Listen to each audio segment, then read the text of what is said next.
WWE recently hit the jackpot of desperate TV networks, scoring an astonishing billion-dollar deal for SmackDown, on top of renewing Raw for a rumored deal that's even bigger. CM Punk used to joke that Vince was a millionaire who should be a billionaire, but now he's very comfortably onto the billionaire side of things. Meanwhile, CM Punk might lose everything on a lawsuit with his former doctor. Life is funny.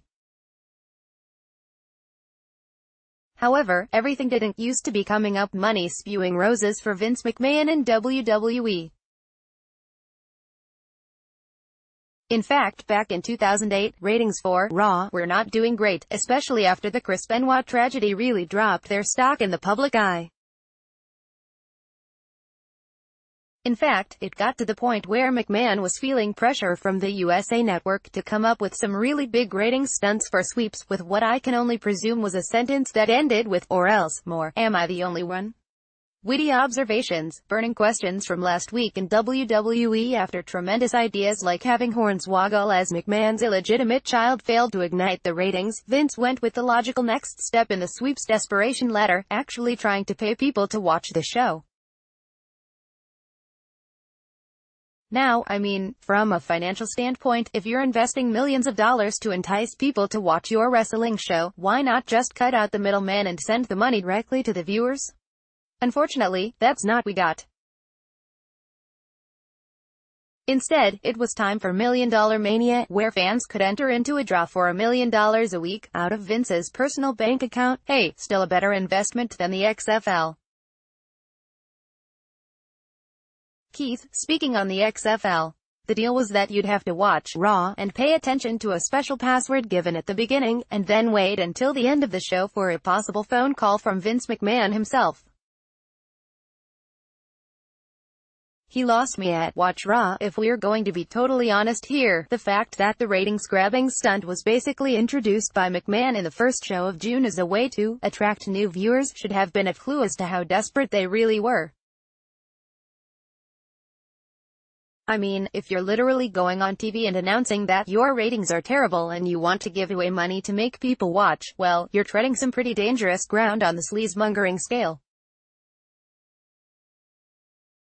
Even by McMahon's own low standards. So the first week of the giveaway started and the password was given out at the beginning of the show, leading to our first moment of unintentional comedic gold of money. Crazy old man Vince McMahon channeling Mr. Burns and needing his glasses in order to dial a telephone. Of course, he still couldn't do that properly, even with his cheaters, and ended up dialing the wrong number. Hey, to be fair, McMahon likely pays an underling to dial the phone for him in his day-to-day business. I tend to picture Vince struggling to text someone and using all caps like a typical grandparent. Given what Chris Jericho has related about interacting with McMahon, it's probably not far from the truth. After managing to successfully dial the phone, like everyone else had figured out how to do since Alexander Graham Bell was a thing, McMahon had his second disastrous encounter with modern technology of the evening. He got rickrolled. McMahon of course had no idea what was happening to him. I mean, he's not some kind of computer-savvy genius like the kids these days. It's difficult enough dialing a phone. Amazingly, they dedicated several segments per show to this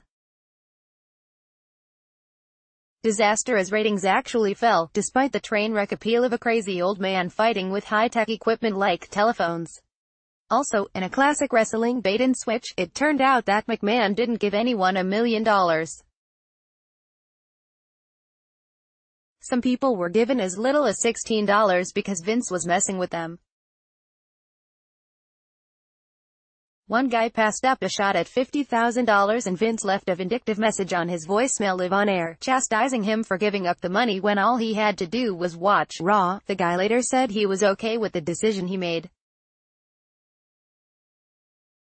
Keith, remembering another time Vince McMahon failed finally, after 3 weeks of struggling to figure out this newfangled telephone thing, even going as far as hiring Great Khali to dial it for him, which still managed to go wrong because he forgot to let Khali dial it. The $1 Million Mania ratings play came to a close.